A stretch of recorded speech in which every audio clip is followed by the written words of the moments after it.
we use the same sample rather than get another 300 bees and just... Yeah. Okay. Chris has given us the go-ahead that we're going to use these same sample bees to do the alcohol wash, so we have to kill them in the next way to monitor, okay? Now pretend if we didn't have that done, we would go into the hive again, we'd find 2 frames of open brood, get our other 300 bees and go into the alcohol wash. Now the alcohol wash is our preferred method of doing it. It's much more reliable than the sugar shake. We had a question a minute ago. He said if you ever did the sugar shake and then put it through the alcohol wash, do more mites show up? And we have done that, and usually more mites show up. So all the mites do not get dislodged, and you don't find your total true count with the sugar shake. You will be told if you have a high mite count, a few mites will show up and you know you have mites, if that's your goal in doing the monitoring. Right.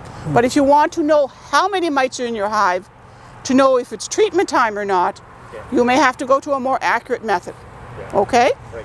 Now, okay. In New Brunswick and PEI, if we're doing monitoring, we do not do the shake at all, and people are okay with that because now we're Varroa, right? We're Varroa season. We know that what the risk is and how serious it is, and we don't want to take any risk on using a detection method, or in our case a level method, because we all got Varroa. We just want to know what level they're at. So we want to know what the exact level is, because a difference of just 1% will make a difference as to whether I'm going to treat now or if I can wait almost a month and treat later.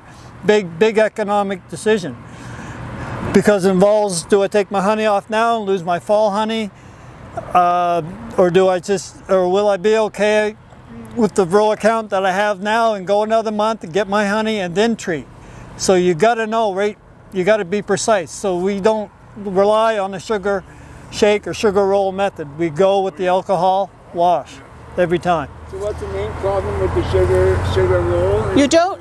It's just not accurate enough. It just will not give you the precise, because his point was, did you ever do the alcohol afterwards? With the same bees? With the same bees, yeah.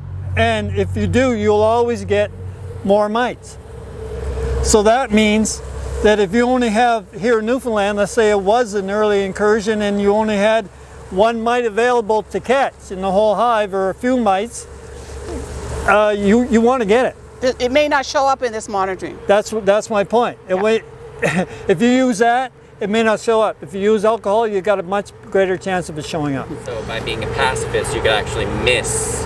Yes. Exactly. There's a higher risk of missing. Yeah. So your trade-off is that, yeah, if you want to save your bees. Nobody wants to kill their bees needlessly, but if it means saving your bees later on, then you have to. And really, when you look at a beehive, it's not the individual bees really that make up the hive. It's that unit, it's that cluster, that's the animal, that's the superorganism. So individual bees is like us giving a little blood sample or a little tissue sample. It's not going to hurt the overall cluster, the overall hive at all. Bees are very, as we all know, they're very short-lived, especially in the summertime. They're only going to live 60 days at the most. So they're here today, gone tomorrow.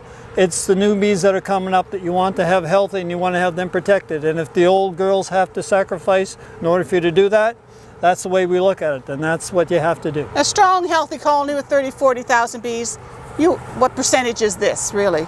It's a very minute percentage of your hive. Something you do to protect all your hives and your whole apiary in the province, okay?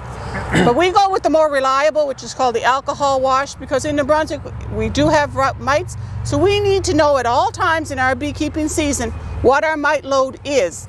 And depending on our alcohol wash, it will tell us if we need to treat or not. The going rate, you can learn this later, about 300 bees like this, if we have 3 mites, if we find 3 mites, it's time to treat. Per 100 bees. Per 100 bees. If we find 1, it's time to treat. We're in trouble because we have none. Yeah. That's right. It's a different philosophy. Absolutely true. Yes. Yeah. The philosophy we take now, we know we have mites, we know we have to treat every year. It's just a given. We treat. Yes, Peter. The sugar roll is in the Varroa action plan. Yes. And It's there for a reason. It's for those people who absolutely cannot bring themselves to kill 300 bees. Yeah, and that's So we fine. say it's better than not monitoring at all. That's right. Okay? Yeah. So- Oh, yeah. I'll make the point that by using a non-destructive method, Yes. you can greatly increase your sample size, which will give you a better chance of finding mites also. Absolutely. But that's all right if you've got a small number of hives. Yeah. That's not necessarily feasible if you have hundreds of bees. No, hundreds of hives, you're in a different kind of an operation. Yeah. Okay, so let's move on to the alcohol wash, okay? Now, normally you would take this. This is called Varroa counter. It was developed by Medhat Nasser out in Alberta, okay? It is plastic, okay? It has two empty, it has this comes off. It has the same kind of screen mesh in here, so the bees can't get through it. So you would take this, and we would go through the same process and dump your 300 bees in here, and we would quickly put the cover on, and we would have our alcohol in this half, okay? How are we going to do this? We're going to pretend, we don't want to let these bees loose. We're going to pretend this is the other half, okay? True? Yeah. Okay. Okay. And do this. So we're going to pour, the windshield washer fluid is what we use. It has an alcohol content, and pour it over the bees and kill them. And then we can put it in the other half and really do the shake. Okay. Are the threads compatible? No, we'll pour bees and all into here. Compatible, you can just swap one for the other. Yeah, I'll just make, I don't want to be confusing, but I just want to make comment. You'll probably see on YouTube and other places where you take a bottle and you run it over the hive and you scoop bees in. Like you still pick out your best two frames, your best two brood frames, where the Varroa mite is going to be on your young bees. yeah. I'll just get a frame. And you can do that, but it's still, since you're going for first detection, Yeah.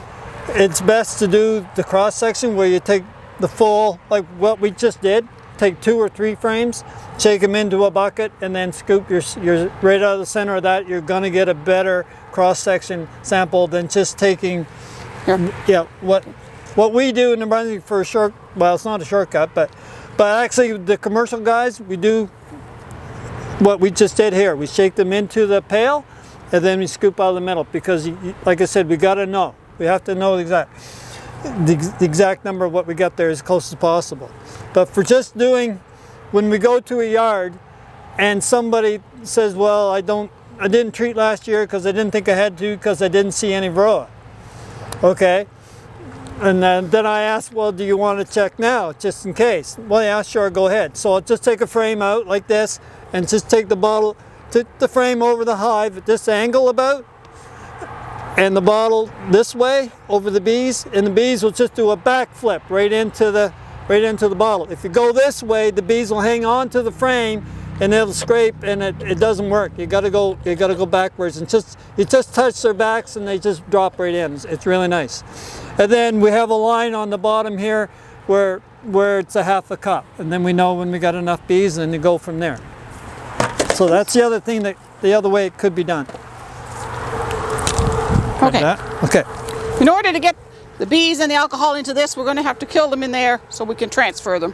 But I didn't finish my story. So when they say, yeah, we'll go ahead and see if I got Varroa after all, because I didn't treat last year, that's when we show them, yeah, you got Varroa.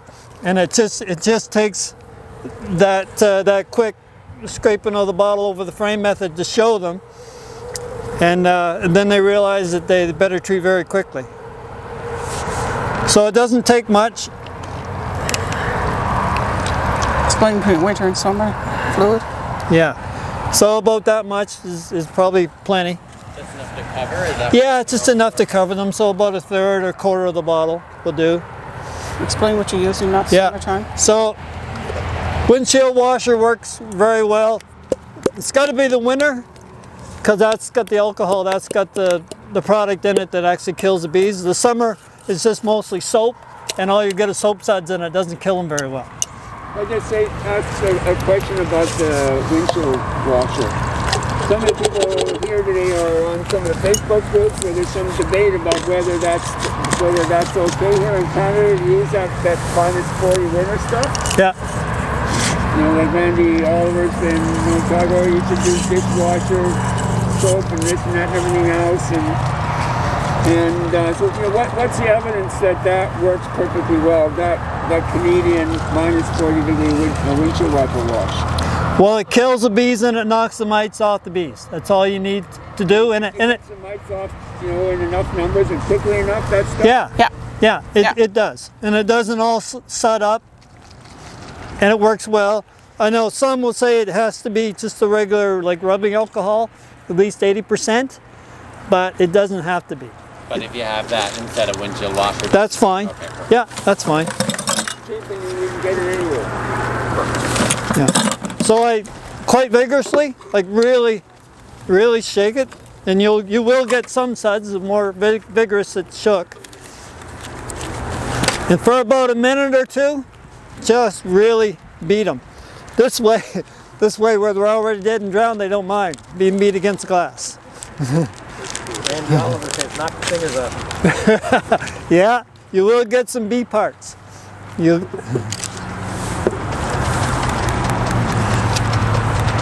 Like really beat them. Now the trick here is what they call the tornado action.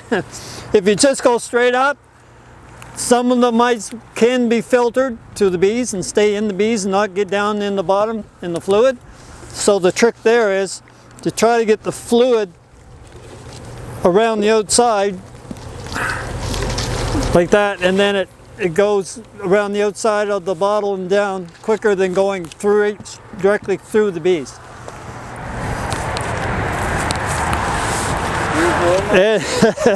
It's just a habit, right? So this is what you do. You hold it up to the light so the light kind of comes through it, and then just kind of rotate it around. First, you'll float a little bit sometimes. Some of them go directly to the bottom, and some of them will be floating on top. So you got to kind of look all around, top, bottom, in between, and just look at it at all angles, and you'll see them.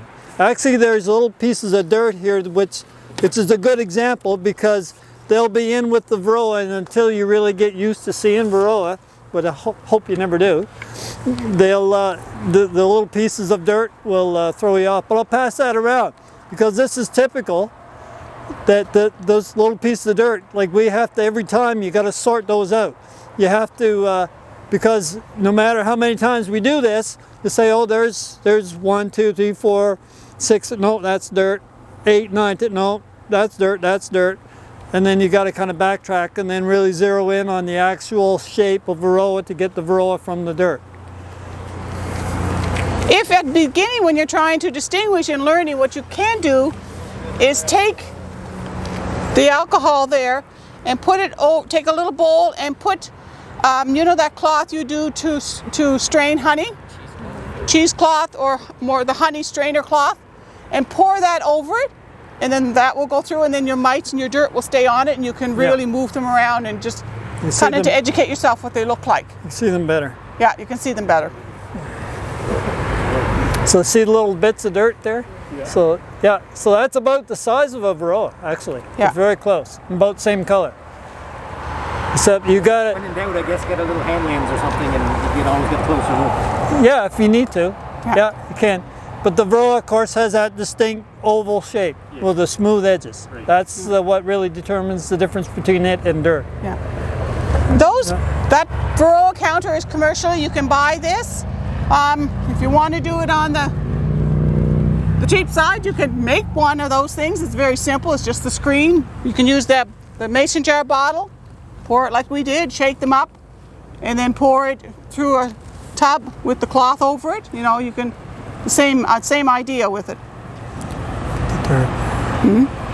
What a melon you say that makes that glue come apart? I don't know. Oh, that was something some people use. So, that's the sugar shake and the alcohol wash. Basically, you take the sample the same and carry on from there. So any questions on those two monitoring systems before we move on? Pretty straightforward? Okay.